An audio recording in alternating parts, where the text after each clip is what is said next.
Bonjour à tous, merci d'être venus pour cette projection exceptionnelle de la Nagatani. Exceptionnelle, le film a déjà été présenté à la Cinémathèque française en février dernier.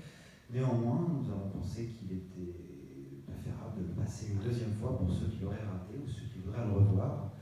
Pour le présenter, j'ai pensé à quelqu'un qui a une très bonne connaissance du film et de son cinéaste. C'est quelqu'un qui a d'abord commencé par des chroniques radio, puis ensuite qui a commencé à collaborer depuis 2 ans au site furiosa.com ainsi qu'à la chaîne YouTube le Monsieur Bobine. C'est ça, non, c'est là. C'est bien ça. Monsieur Bobine, d'accord. Le Ciné-Club de Monsieur Bobine, excusez-moi, j'ai oublié le titre complet. Je vous conseille d'aller faire un tour sur cette chaîne YouTube ainsi que sur le site furiosa.com où vous verrez le rapport très érudit et intime qu'il entretient avec Nobuhiko Obayashi et son cinéma. J'avais oublié de donner son nom, il s'agit de Johan Orsulik, et je vous demande de l'applaudir.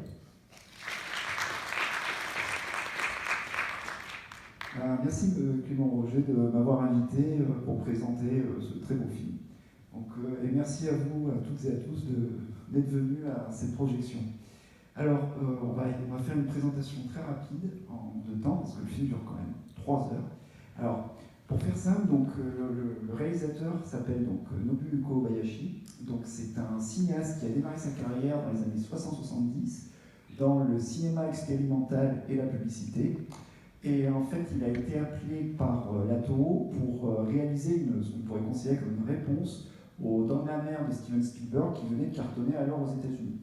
Donc, ce qui va aboutir à un film d'horreur qui va s'appeler House, qu'il va concevoir avec l'aide de ses 2 filles, et qui va être le prototype du blockbuster moderne au Japon, au point que le film va devenir un vrai phénomène de société comparable à Star Wars de George Lucas, qui est sorti au même moment que House aux États-Unis en 1977. Donc ça va devenir un vrai phénomène de société au Japon qui va plus ou moins, on pourrait dire, lancer sa carrière. Donc par la suite, il va enchaîner toute une ribambelle de films dans divers genres, parce que Obayashi, c'est un vrai touche-à-tout. Il a fait du drame, il a fait même de l'animation, et notamment des films, ce qu'on appelle des films d'idol, c'est-à-dire des films qui sont conçus pour être des véhicules à la gloire de jeunes chanteuses de la pop. Et c'est justement à travers ces films-là qu'il va se forger une réputation de réalisateur culte auprès de la jeune génération de cinéastes qui est alors enfant et qui a grandi avec ces films dans les années 80. Donc ça va aussi bien de Sonotion à Shunji Iwai, en passant par des grands noms de l'animation actuelle comme Mamoru Hosoda ou Makoto Shinkai. Donc à partir de là, on en vient à Nagatami, qui est en fait à la base c'est une adaptation d'un roman de Kazuo Odan que Obayashi avait l'idée d'adapter depuis 1977, donc depuis la préparation de House.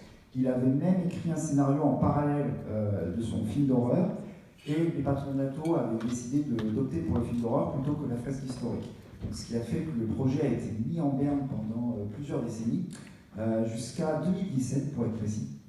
Ce qui a fait qu'il a pu relancer le projet avec l'aide de sa femme et fidèle productrice qui s'appelle Kyoko, qui l'a beaucoup aidé à financer ses projets, à le protéger, on peut le dire, notamment lorsque devait tourner pour des gros producteurs, divers studios, etc.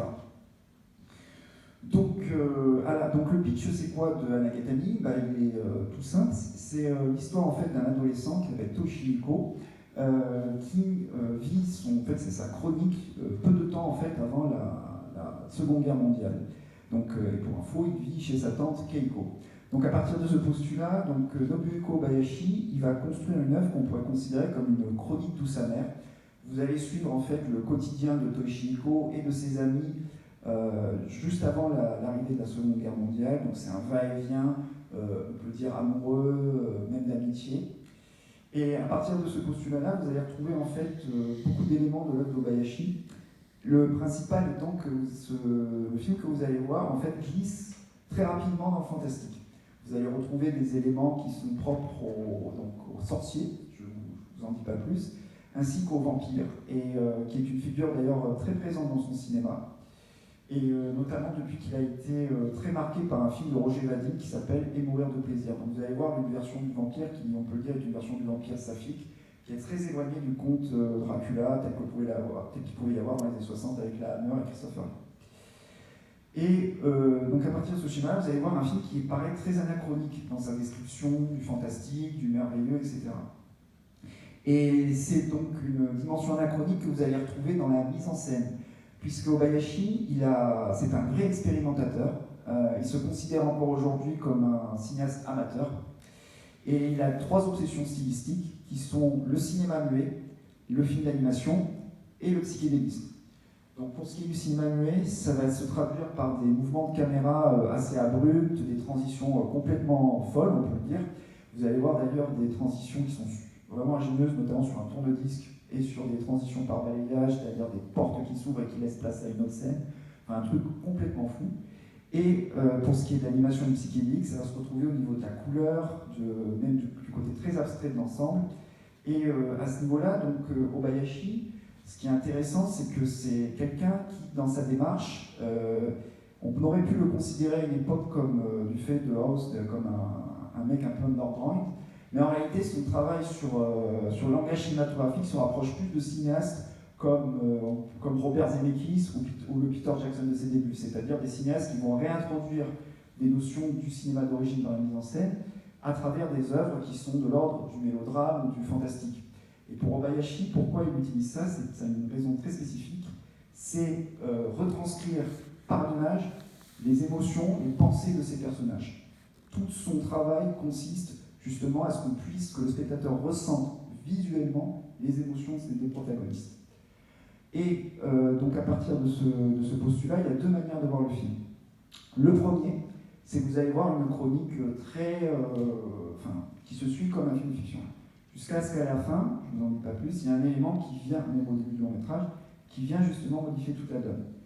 Et le film que vous allez voir, c'est en fait un film qui est un film sobre. C'est un portrait du cinéaste lui-même, qui s'identifie beaucoup au personnage principal que vous allez voir de Toshiko, c'est-à-dire c'est un adolescent très naïf, très joyeux, qui garde toujours sa joie de vivre malgré les événements. Et à partir de ce postulat, vous pouvez voir le film comme justement le reflet de son œuvre, à travers justement des scènes clés qui ont différents angles de lecture. Je vous en cite un seul, pour vous dire, c'est qu'à un moment, vous allez voir des soldats en forme d'épouvantail qui vont devenir des vrais soldats et qui vont partir à la guerre.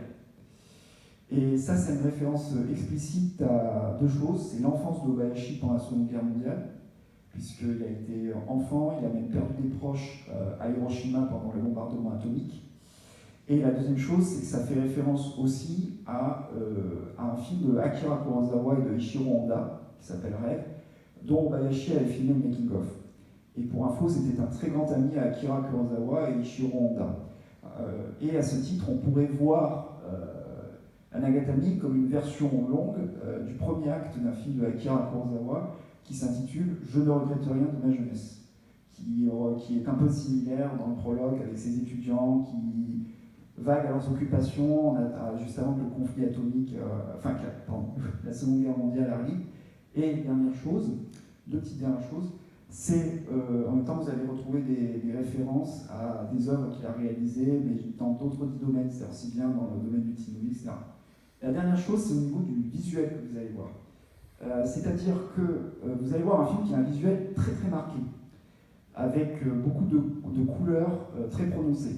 Alors, vous avez sans doute dû voir ces dernières années beaucoup de films qui essaient de recycler en fait tout le langage visuel des années 70-80, avec des filtres très prononcés sur le bleu, le rouge, etc.